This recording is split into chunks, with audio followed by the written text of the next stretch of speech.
Hello guys, आप देख रहे हैं ऑल अबाउट डिजिटल इंस्टीट्यूट। आज की इस वीडियो में हम जानेंगे कि कैसे हम एमएस एक्सेल के अंदर एज कैलकुलेटर बना सकते हैं।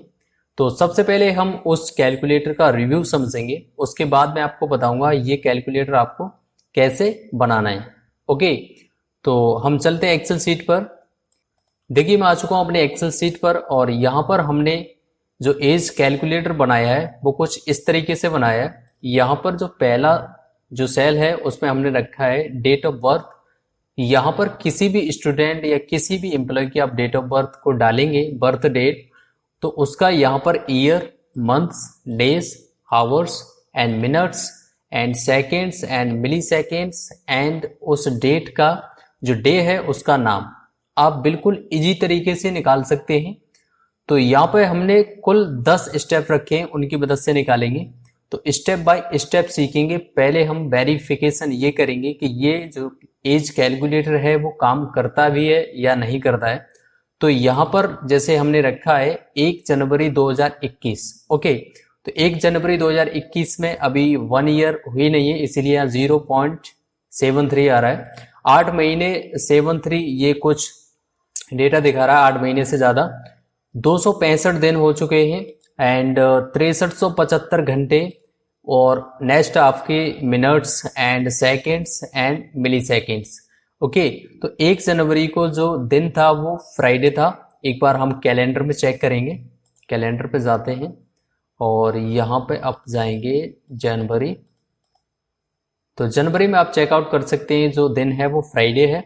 नेक्स्ट अगर मैं यहाँ पे करता हूँ 30 जनवरी, तो जो दिन बनेगा वो सैटरडे होना चाहिए इसके हिसाब से। तो मैं यहाँ करूँगा 30। ओके, तो जैसे मैंने 30 किया तो आप देख सकते हैं यहाँ पे जो दिन का जो डेटा है वो बिल्कुल सही बता रहा है। अब ये जो एज कैलकुलेटर है वो बेसिकली काम कैसे कर रहा है थोड़ा उसके बारे में समझेंगे। तो यहाँ पे हमने 10 स्टेप रखे। स्टेप 1 हमारा यहाँ से स्टार्ट हो रहा है एंड 6 स्टेप, नेक्स्ट 7, 8 एंड 9 और जो लास्ट स्टेप है उसमें हमने ये फॉर्मूलेज यूज किए। तो सबसे पहले हम बिल्कुल इजी तरीके से सीखेंगे स्टेप बाय स्टेप। तो पहले हम इसे डिलीट करेंगे एंड नेक्स्ट यहाँ पे कुछ फॉर्मूलाज यूज है, इसे भी डिलीट करेंगे। यहाँ इसे डिलीट करेंगे और ये डिलीट करेंगे। तो मैं इसी पे आपको बना के बता रहा हूँ। अगर आप चाहें तो जिस सीट या किसी भी रेफरेंस पे आप बना सकते हैं, सिंपली आपको फॉर्मूलेज लगाना आना चाहिए। तो अब हम सीखेंगे इसी डेट को कि इस डेट में कितने ईयर्स हैं इस डेट के बाद। एंड आप चाहें तो यहाँ पे ईयर भी चेंज कर सकते हैं। मैं 2020 का निकालूंगा, राइट, और 1 जनवरी से निकालते हैं। यहाँ जो फॉर्मेट है वो डेट, मंथ, ईयर में फॉर्मेट अगर आपका मंथ आगे आ रहा है या डेट बीच में आ रही है तो उसे हम चेंज कैसे करेंगे। तो डेट को आपको सिंपली सेलेक्ट करना है, Ctrl+1 प्रेस करेंगे तो cell format dialog box open होगा। इसमें आपको जाना है कस्टम पर। कस्टम पे जाने के बाद यहाँ पे आप DD, MM, YY ये डैश लगा के आप फॉर्मेट चेंज कर सकते हैं एंड सिंपली ओके, राइट। अब हम सीखेंगे ये जो एरिया है इसमें हमने 3 कॉलम बना रखे हैं। हेल्पर कॉलम 1 मतलब H1 का मतलब है helper column 1 and helper column 2 and helper column 3, right. इनकी मदद से हम यहाँ पर डेटा निकालेंगे और वो डेटा यहाँ पर जाएगा। फिर इस डेटा को हाइड करेंगे। फिर हम बिल्कुल इजी तरीके से डेटा को फाइंड करा सकते हैं। तो सबसे पहला जो स्टेप है वो ये है कि जिस सेल में आपकी डेट ऑफ बर्थ रखी है उस डेट ऑफ बर्थ को आप यहाँ पे लाना है। तो जिस सेल रेफरेंस का डेटा आप लाएंगे वहां पे इक्वल का साइन यूज करके उस सेल को सिलेक्ट करेंगे, सिंपली इंटर दबाएंगे। आप देख सकते हैं यहाँ पे जैसे हमने बराबर का साइन लगाने के बाद इस सेल को C2 को सेलेक्ट किया था तो C2 का डाटा यहाँ पर आ चुका। अब जो हमारा दूसरा स्टेप है उसमें हम एंड फंक्शन यूज करेंगे, equal to and tab button active करेंगे। तो ये फंक्शन बेसिकली करता क्या है, यहाँ पे थोड़ा सा बैक करके देखते हैं। Return a value that has been converted to a number. Okay, तो ये जो डेट है इसका जो नंबर वैल्यू डेटा है उसे निकाल के देगा। तो जैसे ही हमने एंटर दबाया तो आप देख सकते हैं 43,831 ये डेटा निकला। अब जो तीसरा स्टेप है उसमें हम नाउ फंक्शन यूज करेंगे, इक्वल टू नाउ। तो नाउ जो फंक्शन है वो क्या करेगा, return the current date and time formatted as a date and time. Okay, तो ये फंक्शन क्या करेगा, आपकी जो सिस्टम की करंट डेट है और जो टाइम है उसे फिल करेगा। तो हमने जैसे इंटर दबाया, आप देख सकते हैं आज की डेट और आज का टाइम, जो अभी करंट टाइम है वो निकल के आ चुका। अब चलते हैं नेक्स्ट स्टेप पर। यहाँ पे हम इसकी भी वैल्यू निकालेंगे, तो इक्वल टू एंड इसे सेलेक्ट करेंगे, सिंपली इंटर। अब देख सकते हैं इस डेट का हमने यहाँ पे नंबर वैल्यू निकाला और इस आज की डेट का यहाँ पे निकाल लिया नाउ फंक्शन का। और स्टेप 5 में हम जाएंगे। स्टेप 5 में जाने के बाद हम जो आज का नंबर वैल्यू निकाला उसमें से माइनस करेंगे जो हमारी डेट ऑफ बर्थ है उसका number value data and inter. अब देख सकते हैं जो डे बन रहे हैं वो 631 दिन बन रहे हैं। 1 जनवरी 2020 से अगर आज तक के दिन निकालोगे तो आप 631 होंगे। एक बार मैं इसे वेरीफाई करता हूं क्योंकि मैंने अभी काउंट नहीं किए। तो वेरीफाई करने के लिए मैं क्या करूंगा, यहाँ पे आज की डेट रखता हूं और यहाँ पर लगाऊंगा इक्वल टू डेटेड इफ और start date comma end date आज की डेट कॉमा, इससे मैं करूंगा कंपैरिजन करूंगा मैं डेज में, तो डी डबल कोट में बंद करना है, राइट। बिल्कुल इजी तरीके से आपके जो डेज हैं वो कैलकुलेट हो रहे हैं, 631 दिन हो गए। अब स्टेप 6 में हम क्या करेंगे, इक्वल टू जो दिन निकले हैं उनको डिवाइड करेंगे 365.25। ओके, ये करना है। बेसिकली अगर आप जानते हैं 365 जो दिन होते हैं वो 1 ईयर के होते हैं, कुछ लीप वर्ष होती है, इसीलिए यहाँ पे 0.25 यूज किया है। एंड सिंपली हम इंटर दबाएंगे तो आप देख सकते हैं यहाँ पे ईयर काउंट हो चुके हैं। स्टेप 6 हमारा कंप्लीट हो चुका है। अब नेक्स्ट स्टेप है स्टेप 7। तो स्टेप 7 में जाएंगे, इस सेल के अंदर हम स्टेप 7 फॉलो करेंगे। तो इक्वल टू यहाँ पे हम वीक डे फंक्शन यूज करेंगे। वीक डे फंक्शन क्या करेगा कि जो भी डेट है उस वीक डे के अंदर जो डेट होगी उसका नंबर आपको निकाल के देगा। मैं इसे भी वेरीफाई कैलेंडर से कराऊंगा। तो मैं C2 को सेलेक्ट करूंगा जो हमारी डेट ऑफ बर्थ है एंड सिंपली इंटर। अब इसे 2020 को हम करते हैं, जैसे मैंने यहाँ किया 21 एंड इंटर। तो इसे वेरीफाई करेंगे क्योंकि मैंने 20 इसीलिए नहीं किया, मैं वापस जाना पड़ता मुझे 20 में। मैं यहाँ पे आपको जनवरी में दिखा देता हूँ 2021 के अंदर।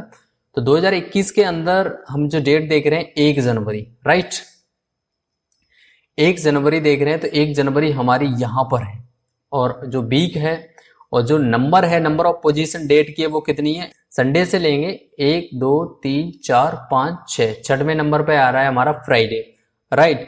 तो अब हम फ्राइडे को कैसे फाइंड करेंगे, इसीलिए हमने यहाँ पे वीक डे फंक्शन यूज किया है। तो अब चलते हैं स्टेप 8 पर। यहाँ पर वो चीज हम निकालेंगे। तो ये चीज हमें कैसे निकालनी है, यहाँ पे एक फॉर्मूला यूज करेंगे equal to if function active करना है। फिर आपको यहाँ लॉजिकल टेस्ट में जो वीक जो नंबर निकला उसको सेलेक्ट करके F4 से लॉक करना है, क्योंकि जो रेफरेंस है वो फिक्स हो चुका है। हम कॉपी करके नीचे खींचेंगे तो ये कॉपी ना हो, H4। ओके, इसे इक्वल करेंगे किसके बराबर है, 1 के 4 के बराबर, मतलब नंबर 1 है तो क्या हो जाए, संडे हो जाए, राइट, L4 हो जाए। और अगर संडे नहीं है मतलब A के बराबर जो 1 के बराबर नहीं है तो ब्लैंक हो जाए एंड सिंपली इंटर।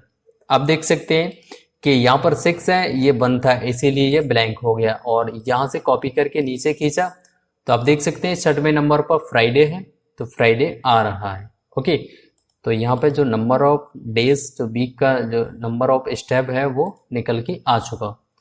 फ्राइडे को यहाँ पर कैसे लाना है, यहाँ हमने कॉनकैट फंक्शन यूज किया है, वो भी मैं आपको बता दूं। कॉनकैट फंक्शन क्या करेगा, कॉनकैट फंक्शन एक्टिव करना है, ये combine the test from multiple range and row string. Okay, यहाँ टैब बटन से एक्टिव करेंगे और इसे रेफरेंस देंगे। ये फंक्शन बेसिकली क्या करेगा, जो अलग अलग सेल में जो टेस्ट डेटा रखा है उसको कंबाइन करके एक सेल के अंदर ला सकते हैं। तो अभी हमारा बेसिकली अलग जो ब्लैंक है, सिंपली हमारा जो फ्राइडे है वो है, तो फ्राइडे हमारा यहाँ निकल के आ चुका। तो यहां तक की प्रोसेस बिल्कुल इजी थी जो हमने कंप्लीट कर ली है। अब चलते हैं अपने उस 10वें स्टेप पर जहां पर हम एज कैलकुलेटर बना रहे हैं। तो अभी हम क्या करेंगे, आपको इसे अभी ऐसे ही रहने देना, इसको कुछ नहीं करेंगे, बाद में हाइड करेंगे हम।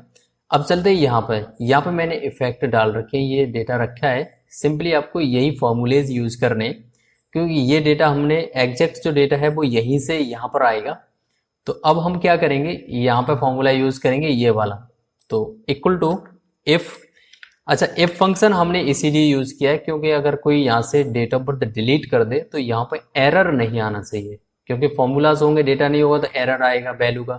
तो यहाँ पर हमने इफ फंक्शन से इसे ब्लैंक किया है। ब्लैंक क्यों किया है, इक्वल टू इफ C2 मतलब डेट ग्रेटर देन है 1 से, मतलब 1 से ज्यादा है डेटा तो G9 आना चाहिए। G9 बोले तो यहां पर जो ईयर आ रही है, सबसे पहले हम ईयर निकाल रहे हैं, तो ईयर हमारी कहां पर है, G9 के अंदर है, तो G9 को सेलेक्ट करेंगे।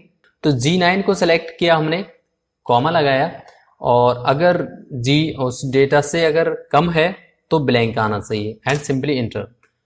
तो ये जो डेटा है वो यहीं पर आ रहा है, और यहाँ पे जो नंबर ऑफ पोजीशन है डिजिट की वो हमने इंक्रीज कर रखी है। यहां से आप कर सकते हैं लेफ्ट और राइट, कि आपको 2 डिजिट चाहिए पॉइंट के बाद या 3 चाहिए, जो भी आप चाहें अपने अकॉर्डिंग रख सकते हैं। तो हमने यहाँ पे रखा। ओके, तो ईयर हमने निकाली है। सिंपली ऐसे ही हम मंथ को निकालेंगे, तो इक्वल टू इफ, मैं फटाफट फंक्शन को लगाऊंगा, C2 ग्रेटर देन है 1 के। ये सिर्फ C2 और जो फंक्शन हमने यूज कर रहे हैं सिर्फ ब्लैंक के लिए किया है हमने। बेसिकली कैलकुलेशन तो यहां पर हो रही है। अब G9 मल्टीप्लाई 12, तो अब G9 का मतलब ये ईयर इंटू 12, उससे मंथ निकले। ओके, तो यहां पे हमें ब्रैकेट स्टार्ट करना है कॉमा लगा के, G9 को सिलेक्ट करना है, इंटू 12 करना है, ब्रैकेट क्लोज करना है स्मॉल, क्योंकि मल्टीपल कंडीशन बन रही है यहाँ पे। तो हमने यहाँ पे जो जैसे ही ये किया कॉमा एंड अदरवाइज ब्लैंक रखेंगे एंड इंटर, तो आप देख सकते हैं 8 महीने निकले। ओके, एंड नेक्स्ट जो फॉर्मूलाज वो equal to if and C2 greater than 1 comma, और यहाँ पे जो कंडीशन बन रही है वो G9 इंटू 35 डेज। ओके, अब G9 ईयर को हमने मल्टीप्लाई किया है 365 दिन से, तो आप देख सकते हैं इसके डे निकलेंगे। एक साल में 365 दिन होते हैं, तो जब हम ईयर को मल्टीप्लाई करेंगे तो वहां पे हमें टोटल जो ईयर हैं उनके डेज निकलेंगे।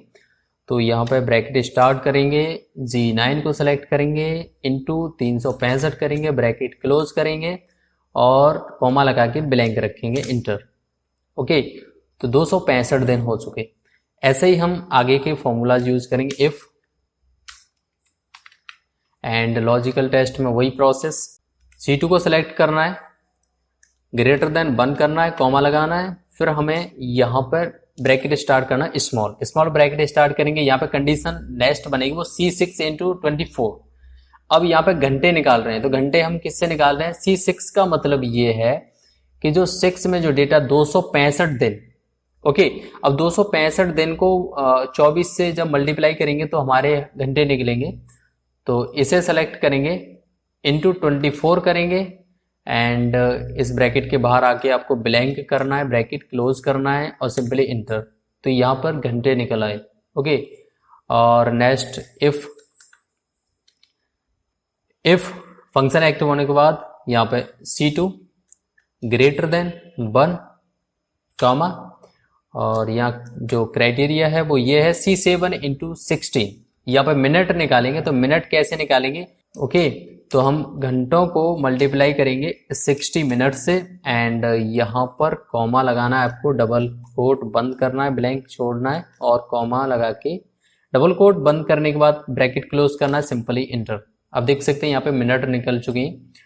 तो इफ नेक्स्ट जो स्टेप है C2 ग्रेटर देन 1 कॉमा, और यहाँ पर जो कंडीशन है वो ये है कि ये जो हमने मिनट्स निकाली है, इन मिनट को मल्टीप्लाई करेंगे 60 सेकंड से, तो सेकंड निकलेगी हमारी एंड टोटल सेकंड निकालेगा ये बर्थ से जो नाउ करंट आज की डेट तक, यहाँ पे सेकंड निकल के आ गई, राइट। तो सेकंड निकलने के बाद यहाँ पे जो अगला स्टेप है वो मिली सेकेंड, तो मिली सेकेंड को मल्टीप्लाई 100 से करना है, तो equal to if and logical test में C2 date of birth greater than 1 comma, और लॉजिकल टेस्ट में हम वही प्रोसेस देंगे, ब्रैकेट स्टार्ट करेंगे स्मॉल C9 का मतलब ये सेकंड। और सेकंड, 1 सेकंड बराबर 100 मिली सेकेंड। इसे मल्टीप्लाई 100 करेंगे एंड इसे ब्रैकेट को क्लोज करेंगे और सिंपली इंटर। अब देख सकते हैं ये मिली सेकेंड निकल के आ चुकी। और यहाँ पर हमने जो डे निकाला था फ्राइडे कॉनकैट की मदद से, वो हम इक्वल टू रेफरेंस लेके आएंगे I3 का एंड सिंपल इंटर। तो जैसे ही हमने फाइनली जो 10वां स्टेप है वो पूरा कर लिया है, अब हमारा एज कैलकुलेटर कंप्लीट बन चुका है। अब हम थोड़ी सी इसमें चेंजेस करते हैं। जैसे हमने यहाँ पे किया फरवरी किया, राइट, यहाँ हम फरवरी करेंगे एंड इंटर। तो 1 फरवरी 2021 से अब तक जो मंथ है वो मंथ निकल के आ गए, दिन है दिन निकल के आ गए, हावर है हावर आ गए, मिनट्स आ गई, सेकेंड्स आ गई, मिली सेकेंड्स आ गई एंड जो 1 फरवरी को दिन था मंगलवार वो भी आ गया। उसे हम चेक करेंगे, एक बार फिर चेक करते हैं कैलेंडर के अंदर, क्योंकि बेसिकली होता क्या है कि कभी कभार हम फंक्शन को चेक नहीं करते हैं तो अगर कोई दिक्कत आती है तो वहाँ प्रॉब्लम्स आ जाएगी। तो 1 फरवरी को जो दिन है वो मंडे है। बिल्कुल इजी तरीके से हमारा एज कैलकुलेटर काम कर रहा है। अब हम क्या करेंगे, इस सभी कॉलम्स को हाइड कर देंगे, यहाँ से हाइड। ओके, तो मैंने जो भी डेटा रखा था वहां से हमने जो हेल्पर कॉलम बनाए थे वो सभी हाइड कर दिए हैं। ओके, हाइड कॉलम हाइड होने के बाद ये मैंने इसी सीट पे बनाया, आप चाहें तो एंड अदर सीट पे भी बना सकते हैं। तो आप देख सकते हैं कितने इजी तरीके से हमने ये एज कैलकुलेटर बनाया है माइक्रोसॉफ्ट एक्सेल के अंदर। अगर आपको इसकी प्रैक्टिस फाइल चाहिए तो वीडियो के डिस्क्रिप्शन में एक लिंक है, उस लिंक पे जाएं, वहां से उसे डाउनलोड करें और प्रैक्टिस करें। तो आशा है कि ये वीडियो आपको पसंद आई होगी। अगर ये वीडियो आपको पसंद आए इसे लाइक करो, शेयर करो और चैनल पर नए हो सब्सक्राइब करना ना भूलें। Thank you.